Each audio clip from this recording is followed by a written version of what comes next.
రాయచోటిలో కదులుతున్న ఉగ్ర లింకులు. అబూబకర్, మహమ్మద్ అలీ ఇళ్లలో సోదాలు.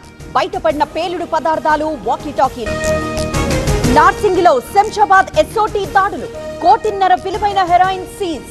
రాజస్థాన్ లో కొనుగోలు చేసి తరలింపు.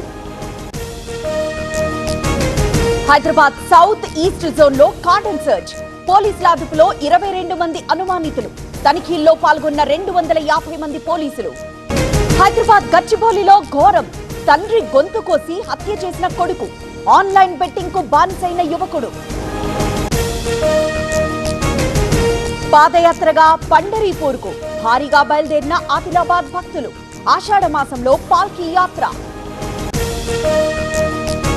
తిరుమలలో భక్తుల రద్దీ. సర్వదర్శనానికి 15 గంటల సమయం. హుండీ ఆదాయం 3,98,00,000. సత్తుపల్లిలో 3 రోజులుగా వర్షాలు. ఓపెన్ కాస్ట్ లో బొగ్గు ఉత్పత్తికి అంతరాయం. నిలిచిపోయిన 40,000 టన్నుల ప్రొడక్షన్. ఈ happy fathers to be day సందర్భంగా తండ్రి అయ్యే దిశగా అడుగులు వేయండి. OSS fertility in the good hands of science. పూర్తిగా నిండిన తుంగభద్ర డ్యాం. 2 గేట్లు ఎత్తి దిగువకు నీటి విడుదల. శ్రీశైలంలో చేరనున్న వరద.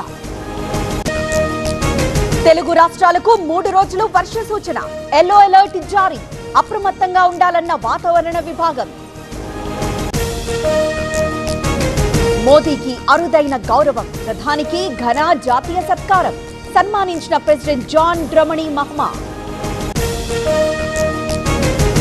మహిళల వాష్రూమ్ లో సీక్రెట్ గా వీడియోల చిత్రీకరణ. బెంగళూరులో సాఫ్ట్వేర్ ఇంజనీర్ అరెస్ట్. నగేష్ మొబైల్లో అనేక నగ్న చిత్రాలు. శ్రీనగర్ కు అమర్నాథ్ యాత్రికుల తొలి బృందం. దారి పొడవునా ప్రభుత్వాధికారుల స్వాగతం. భారీ భద్రత ఏర్పాటు.